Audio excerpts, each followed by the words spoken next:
Yeah, hi folks. Now if you didn't see One News's sea level rise prediction the other night, think yourself lucky because it was absolutely terrifying. It's the worst prediction I've seen since 2009 when Al Gore said all polar ice would probably disappear in 5 years. And of course all the IPCC predictions have been terrifying as well. But this one is the most believable because the research was done by Professor Tim Naish of Victoria University and other experts, and it was also backed by our government.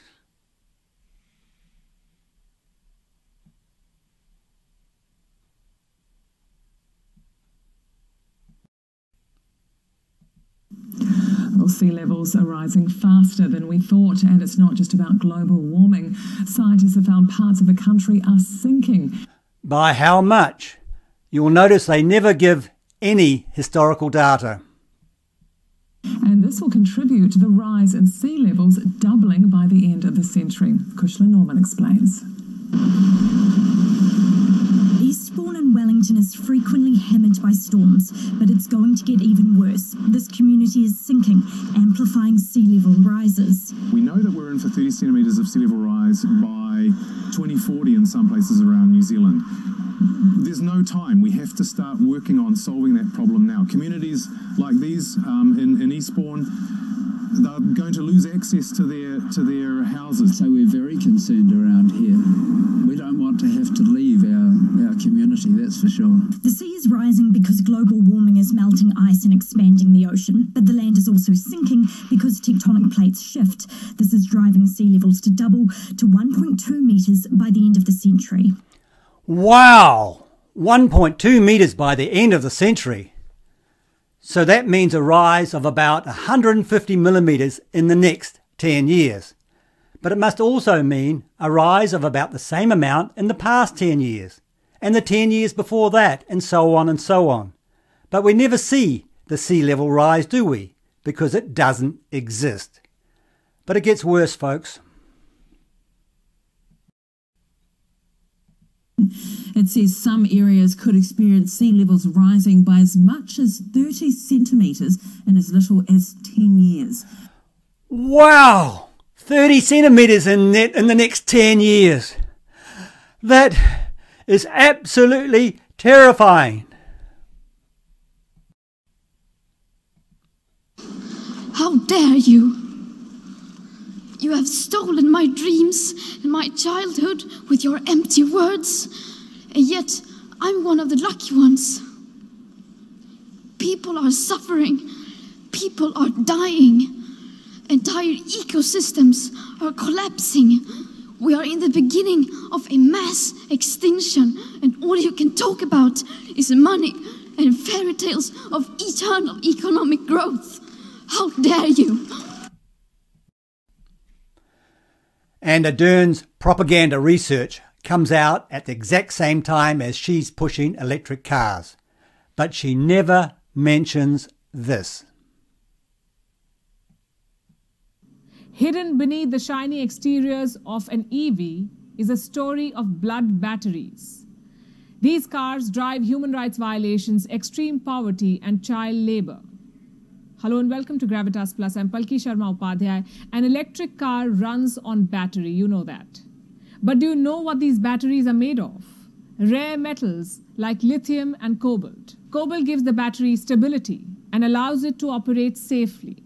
It's a bluish grey coloured metal. It is found in the Earth's crust, or what we call crustal rocks. Cobalt has several uses, like in jet turbine generators, tool materials, pigments and smartphone batteries. But its major use is in lithium-ion batteries. Half of the cobalt produced goes into electric cars. We're talking about 4 to 30 kilos of cobalt per battery. This metal is found all over the world, like in Australia, Canada, China, Cuba, South Africa, the United States, the Philippines, but 70% of the total supply comes from one country, Congo. The Democratic Republic of Congo. Let's zoom into this country. DR Congo is the second largest country in Africa. Its GDP is around $49 billion. Congo is synonymous with conflict, poverty and corruption. Beneath the country's red earth is the world's largest deposit of cobalt. 92 million people live here. Some 2 million depend on cobalt production. They are called negociants. Cobalt mining in Congo is divided into two categories: industrial or large-scale mining and artisanal or small-scale mining. What's the difference between the two? Artisanal mines are unregulated. Labor laws do not apply here. Neither do safety protocols. These mines produce 20 to 30% of Congo's cobalt. Some 200,000 miners work in these mines. At least 40,000 of them are children, some as young as 6. These children flirt with death daily. They enter vertical tunnels. Most of them are too narrow for adults to enter. Inside, it's like a furnace. The children dig for cobalt under inhuman conditions. Sometimes they have shovels, but mostly they dig with their bare hands. They have no masks, no gloves, no work clothes, and sometimes just 20 minutes worth of oxygen. But these young children go on for hours. After digging, they crush the rocks. They wash them and carry their finds to the market to find a buyer. How much do these children make? Sometimes as little as $1. Cobalt is a multi-billion-dollar industry. It is estimated to be worth $13.63 billion by 2027. But this money never reaches the child who is spotting and extracting the metal. In poverty-stricken Congo, even $1 is worth risking one's life. Many die trying to make this money. And Ardern never mentions this. The metal's demand has tripled in the last decade. It is expected to double again by 2035. The demand is being driven by electric vehicles. Today, there are more than 6.5 million EVs on the road. By 2040, that number will touch 66 million. So that's 66 million multiplied by 30 kilos of cobalt. Do the math. By 2050, the demand for cobalt production is expected to increase 585%. Congo's families want to ride this wave and tide over poverty. Sending their children to the mines is not a choice for them, but necessity. These children end up working as artisanal miners or informal workers. They're not employed by any company, but several companies line up to buy their finds. You see, it is cheaper to buy cobalt from a child than a regulated mine. And who understands business better than China? Most of these companies dealing in blood batteries are from China. It dominates the global supply chain of cobalt. China owns up to 50% of the metal's production. It controls around 80% of cobalt's refining. In the last 15 years, Chinese companies have bought out North American and European companies mining in Congo. Today, Chinese firms own 15 out of the 19 industrial mines in this country. Yes, our enemy controls everything. And Ardern is still pushing her green agenda, knowing that net zero has failed in Europe. Well, I'm delighted now. Here he is at the desk, Benny Pizer, the head of the Global Warming Policy Foundation in Britain. He's out here as a special guest in Australia, talking exclusively here on Outsiders. And Benny, you do the brilliant Net Zero blog and work exposing net zero. Welcome to Outsiders, Benny. Tell us about net zero. Well, net zero is in trouble. Net zero is in trouble because Europe is facing the worst energy crisis and worst energy cost crisis since World War II. Energy prices in Britain have nearly doubled in April, and there are concerns they might treble by the end of the year, which means about a quarter of the British public won't be able to pay their energy bills. So we are facing ground zero of the real energy crisis that we've been warning about for many years. Of course, everyone is blaming Vladimir Putin, and certainly he is triggering this huge spike in gas prices, but the crisis already happened before the invasion of Ukraine. It's just accelerated, and the old green consensus is disintegrating in Europe. Many governments will not survive this energy crisis. Rita. But are the people waking up to this? Are they waking up that this is self-inflicted, or is the green ideology so ingrained that they're going to just double down further? Well, obviously, the old guard is still in power. They will double down. They won't acknowledge that there is a problem. And if there's a problem, it's all Putin's fault. But as I said, when people cannot heat their homes or pay their bills, they don't really care who is at fault. They will kick out governments. Governments will fall over this issue, and the green agenda will disintegrate. It's already happening in Europe. You look at the UK, you've got Boris, who's gone green crazy, but then the Labour alternative are even crazier than he is. Yeah. So where do the people go? They may not be able to heat their homes, but what can they actually do to affect some sort of change in the political system? Very little in the short term, other than kicking governments out, left, right, and centre. But there will be a new generation of political leaders, I have no doubt, who will make energy security and the cost of net zero their top priority. James.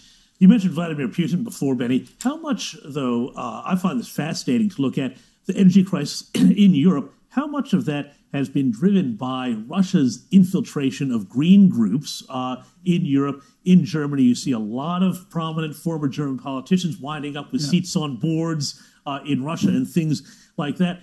Really, Putin has been largely responsible for creating much of the green momentum, hasn't he? Well, we know from the former Secretary General of NATO, who made the claim that Russia is funding environmental organizations primarily to stop Europe drilling for shale gas.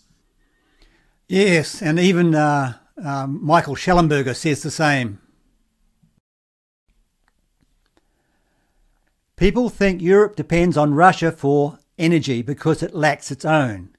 But 15 years ago, Europe exported more natural gas than Russia does today. Now, Russia exports 3 times more gas than Europe produces. Why? Because climate activists, partly funded by Russia, blocked fracking. Europe is sitting on huge reserves, Britain in particular, but other parts of Europe, of shale gas, which would power Europe for perhaps 30, 40 years. Wow. And Putin and his TV organizations in Europe have clearly helped the Green campaign against fracking.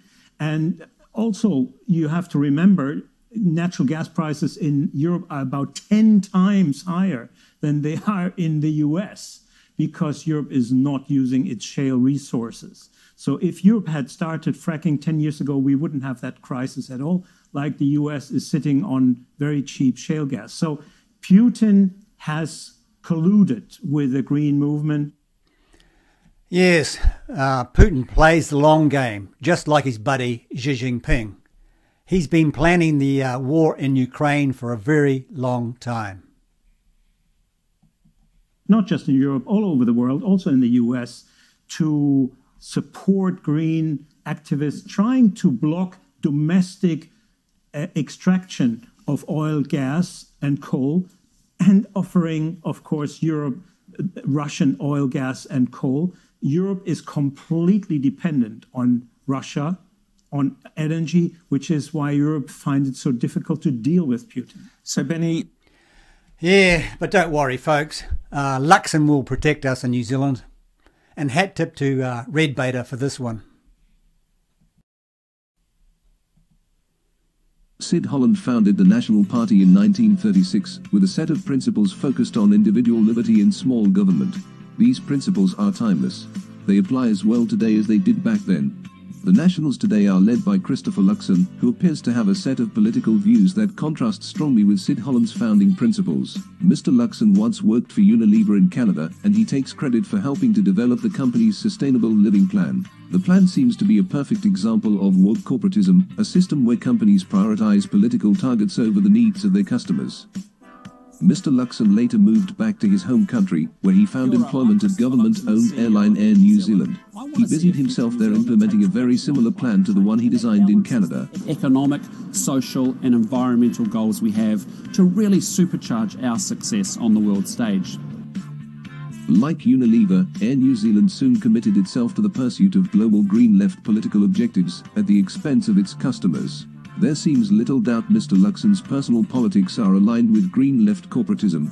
He is most likely intending to use his leadership position to drag the National Party away from Sid Holland's timeless founding principles. He will be helped towards this objective by the blue-green faction of National, who wield the most power in the party since the fall of Judith Collins. Anyone voting for the Nats today should know that under Mr. Luxon's leadership, it is a far different party from what it was last year, and light years away from Sid Holland's original party. In reality, barely distinguishable from the parties it claims to oppose. Just one last thing actually on climate change.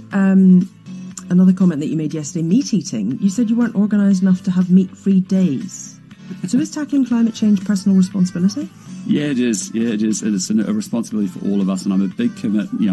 I'm very big. On climate change, I've been talking about it in a corporate context for years. I built, worked with the Unilever Sustainable Living Plan. I did the same thing at Air New Zealand. So, I really understand climate change is real. We're not here to deny it. We're not here to minimise it. We're very committed to net carbon zero in 2050, the NDC commitment in 2030. But, for me personally, I don't eat a lot of red meat. It's just what it is personally. Scott Simpson's doing climate and the environment, he's got a great job, and he's in conversations with James, quite regularly, talking about where we can collaborate and how we can support and work together on that stuff.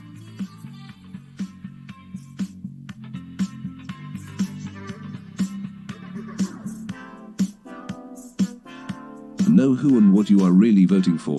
The Nats today are a party of the Green left.